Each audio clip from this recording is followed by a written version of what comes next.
नमस्कार, आप देख रहे हैं SPN9 न्यूज़। मैं राशिद अली, स्वागत है आपका बेदी खास प्रोग्राम में।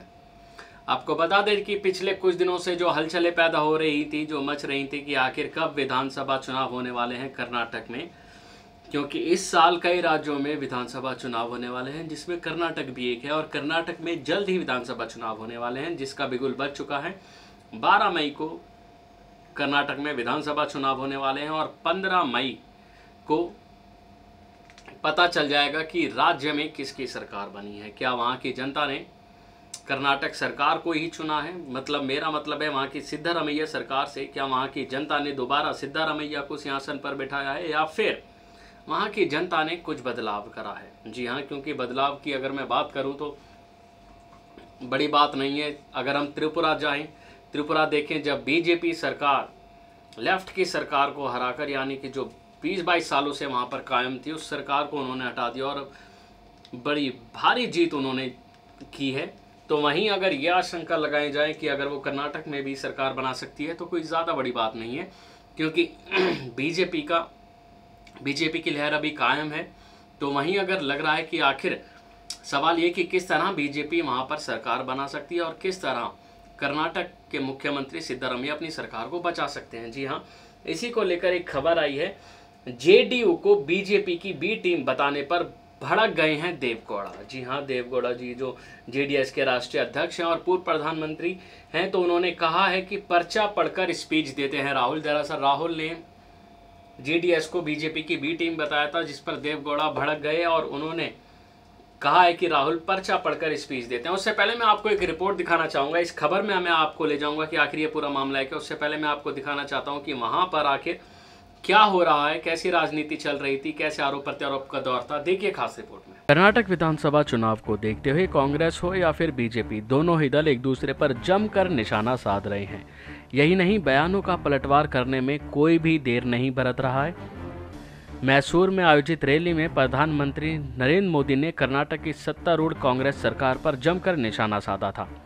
पीएम मोदी ने रैली को संबोधित किया और लोगों से सवाल किया था कि आपको कमीशन वाली सरकार चाहिए या फिर मिशन वाली सरकार चाहिए। इस बयान के बाद मुख्यमंत्री सिद्धारमैया ने पलटवार करते हुए पीएम मोदी को भ्रष्टाचार में मददगार तक कह डाला था। आपको बता दें कि कर्नाटक के मुख्यमंत्री सिद्धारमैया ने 2016 में नोटबंदी की ओर इशारा करते हुए ट्वीट किया, आपने पीएम मोदी ने आम जनता को उनका पैसा बैंक में जमा कराने के लिए लाइन में लगवा दिया और उसके बाद नीरव मोदी, जो कि पीएनबी यानी पंजाब नेशनल बैंक धोखाधड़ी मामले में आरोपी है, उसको जनता के 12,000 करोड़ रुपए लेकर देश से भाग जाने दिया। सिद्धारमैया ने ट्वीट के साथ एक पॉलिटिकल कार्टून भी जोड़ा, जिसमें एक और नोटबंदी को दर्शाया गया। उसी तस्वीर में दूसरी ओर नीरव मोदी और विजय माल्या को भागते हुए दर्शाते हुए दिखाया गया। इतना ही नहीं, आपको बताते हैं कि आखिर पीएम मोदी ने बोला क्या था। तो आपको बताएं, पीएम मोदी ने मैसूर में आयोजित एक रैली में कमीशन का मुद्दा उठाया था। इसके साथ ही उन्होंने लोगों से आग्रह किया था कि वह आगामी विधानसभा चुनाव में कमीशन की जगह मिशन वाली सरकार चुनने के लिए बीजेपी का साथ दें। इसके इतर मोदी ने कहा था, मैंने हाल ही में बेंगलुरु में राज्य के अंदर 10% कमीशन वाली सरकार के काबिज होने की बात कही थी, जिसके बाद मुझे लोगों के फ़ोन आए जिसमें उन्होंने कहा कि कमीशन 10% से ज़्यादा है। आप यह फैसला करें कि आपको कमीशन वाली सरकार चाहिए या फिर मिशन वाली। इतना ही नहीं, अभी हाल ही में दोबारा पीएम मोदी ने कर्नाटक सरकार पर हमला बोला और उन्हें सीधा रुपया सरकार बताया और यह भी कहा कि ऐसी सरकार 1 मिनट भी नहीं रहनी चाहिए। पीएम मोदी ने यहाँ एक भाजपा किसान रैली में कहा, यह अब साफ हो गया है कि कर्नाटक सरकार जाएगी। उन्होंने कहा कि सिद्धारमैया सरकार के खिलाफ जनता में काफ़ी नाराज़गी है। तो वहीं उन्होंने ये भी कहा कि भाजपा उन्हें आगामी राज्य विधानसभा चुनाव में पार्टी के मुख्यमंत्री पद के उम्मीदवार के रूप में येदियुरप्पा को पेश करेगी। मोदी ने कहा कि कर्नाटक में सब कुछ पैसे के लिए हो रहा है और सिद्धारमैया सरकार एक सीधा रुपया सरकार बन चुकी है। उन्होंने कहा, यह एक ऐसा मुख्यमंत्री है, कुछ लोगों को लगता है कि कर्नाटक में सिद्धारमैया सरकार है, लेकिन सच यह है कि यहाँ सीधा रुपया सरकार है, हर चीज में सीधा रुपया है तभी काम होता है। तो देखा आपने कि किस तरह से वहां पे आरोप प्रत्यारोप का दौर जारी रहा। अब मैं आपको लेके चलता हूं सीधा खबर की ओर, जिसमें मैं दिखाना चाहूंगा जनता दल सेक्युलर जेडीएस के राष्ट्रीय अध्यक्ष और पूर्व प्रधानमंत्री एचडी देवगौड़ा ने कांग्रेस अध्यक्ष राहुल गांधी के उस बयान को हास्यास्पद करार दिया है जिसमें उन्होंने कहा था कि कर्नाटक के युवा बीजेपी के खिलाफ हैं और इन युवाओं को शांत करने के लिए उनकी पार्टी जो है पार्टी काम कर रही है। उन्होंने साफ तौर पे कहा है, सबसे बड़ा टारगेट उन्होंने युवाओं को लेकर करा है। कर्नाटक के युवा जो हैं वो बीजेपी के खिलाफ हैं और इन युवाओं को शांत करने के लिए उनकी पार्टी काम कर रही है।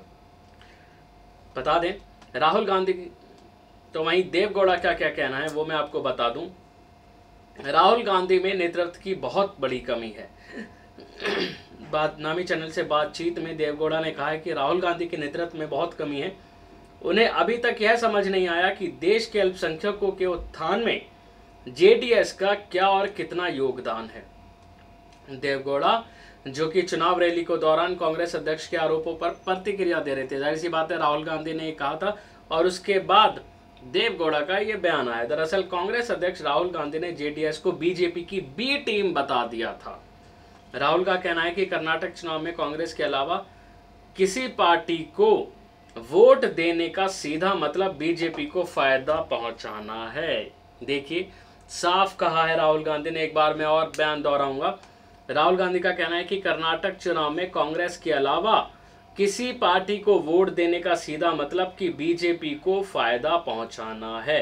जी हां, तो वहीं मैं आपको और अगर बातें बताऊं, जेडीएस को बीजेपी की टीम बी बताया गया। इस पर देवगौड़ा ने क्या जवाब दिया। राहुल गांधी को पहले कर्नाटक की राजनीति को समझना चाहिए, ऐसा देवगौड़ा का कहना है। उन्हें राज्य को लोकल नेता जो बता रहे हैं, राहुल वही कह रहे हैं। राहुल अभी भी युवा हैं और राजनीतिक रूप से मैच्योर नहीं है। उन्हें अभी विकसित और परिपक्व नेतृत्व के लिए लंबी दूरी तय करनी है। राहुल को सबसे पहले यह समझना होगा कि पीएम और कर्नाटक का सीएम रहते हुए मैंने अल्पसंख्यकों के लिए क्या किया। तब राहुल भारत में नहीं थे, वो विदेश में पढ़ाई कर रहे थे। कम से कम उन्हें अपनी मां सोनिया गांधी से इस बारे में जरूर पूछना चाहिए।